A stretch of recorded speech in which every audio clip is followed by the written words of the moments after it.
I want you to expand a little bit upon what you said when you said Obama is the worst thing. You spoke fast, so I'm not going to give you the exact words you said, but you said it was the worst thing next to crack.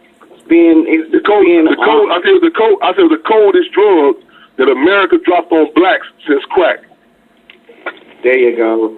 See, you said it beautifully. But what did you mean by that? Like, what makes you say that, just in a general sense or even a specific sense? People were literally getting high. It was like you could even have a logical discussion, a debate in regards to what was going down with it. You know what I'm saying? They were really getting literally getting high. You talk to them. You know what I'm saying? It wasn't basically no logical debates. It put people to sleep. You know what I'm saying? And there were certain attacks that were able to be enacted on the black community under the administration. You know what I'm saying? But again, it was like an opiate. You know what I'm saying? People like literally getting high with the attacks going down. Yeah, I'm with you on that. I probably was a little part of that for a second, but I opened my eyes. But at the end of the day, I think I would have rather the last administration than this administration. But I do understand that one person doesn't rule everything, and he's not in charge of everything like it's perceived to be. But this man Trump, in my opinion, can do wreak some havoc on this world that people aren't even ready for, and some people are just blindly just aiming in his decisions. A lot of people have awakened, but it's just crazy to me what's going on with. Well, let me be clear. The masses, the people in the bottom, when Barack Obama was a senator in Illinois, when John Burge, lieutenant of the Chicago Police Department, was electroshocking us on our sex organs in the city.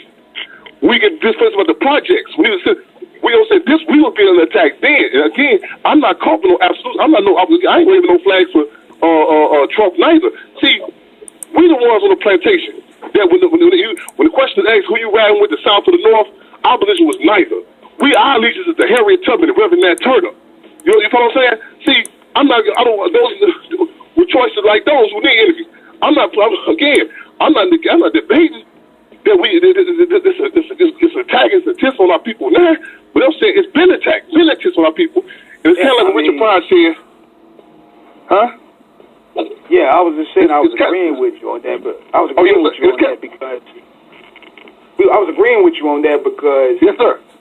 Even when Obama was on there, it was like, man, every week, police was killing one of us, and getting away scot-free.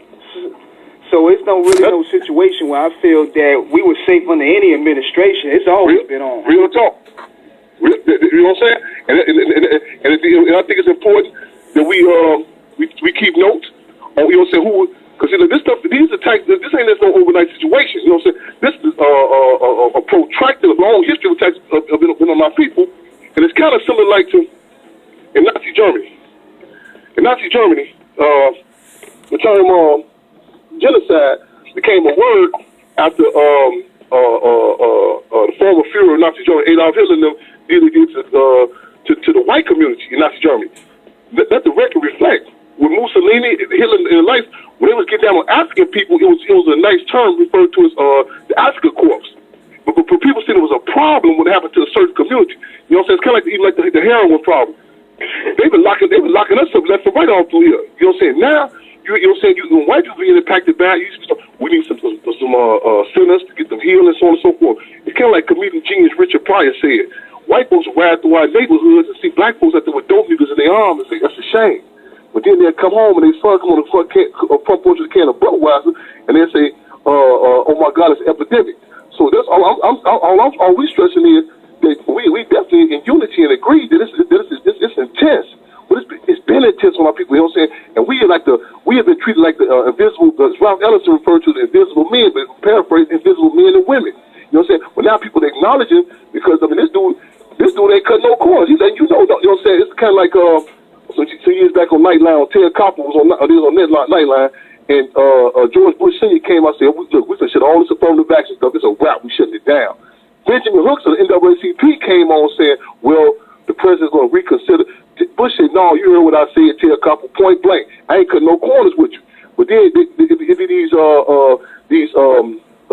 archaic individuals come out there and tell us what's really happening. happening. We should, you know what I'm saying, ain't no war, ain't no real war on us.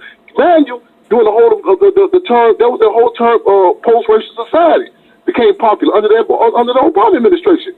You know, again, back to my the whole knowledge about the drug.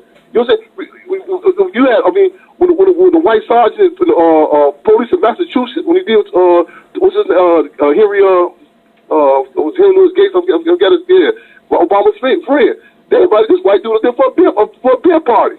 You know what I'm saying? And it was a whole attempt to negate the whole conscience about the race, just even acknowledging it. And you know what I'm saying? What the old saying say, knowing is half the battle. We were placed at a disadvantage to negate that, you know what I'm saying, that the race contradiction still is a contradiction that this one of the issues that this country was based on. You know what I'm saying? You say you don't recognize, I'm not a racist, I'm a realist. At the record reflect, I'm a realist. And I do recognize that we were bombarded with so much propaganda, so much, you know what I'm saying, more than the Bill Cosby shows tell us, we made it now. They put a few of these slave success stories up in front of us and say, well, such and such made it. Well, you know what y'all tripping on? Everything cool. Now, you see a blatancy with the Trump administration, similar to that of the Richard Milhouse Nixon administration, arrogance, or blatancy. But it was again, it just didn't start under Richard Nixon. It just didn't start under Trump. It was a current under the tenure of John F. Kennedy, you know, all those prior. It was a current under the William Jefferson Clinton, the Obama, and all the other administrations. You know what I'm saying? This joker here, it's a place close to the analogy they had in Rome. The emperor has no clothes on. He's so arrogant, he took his clothes off. He done told you this was happening. You know what I'm saying? They go into a country, ain't about no democracy. This what's happening in Chicago. This is by design. All the murders happening in this city, if you had this amount of white poodles, dogs being killed, it'd be an international uproar. Every day we get 10, 15 murders in the city. Every day. Mm-hmm. Body organs coming up, missing up in these babies all the time. You know what I'm saying? It's been happening. But you had these politicians, they won't even acknowledge Chicago. Go look at when having the Sandy Hook. That's the first time these black children ever seen the President Obama cry. That's the first time they seen tears come out of his eyes. Babies getting laid down up in the ground and body organs took about them every day in this city. You barely mention Chicago. People I heard about this war. It's a war zone. It's an old saying that say God created Africans, and America made niggas. We add on to that. The man's the machine manufactured Chirac. This is done by design. We down by design in the city. You know what I'm saying? And from the president on down to the local alderman. Not only have they been denied, when you try to raise it up, they shut you down. They ban you from radio stations. They had assassinations. They had an assassination just put on my life. Trying to wipe us out to shut us up from talking, expose us here. Man.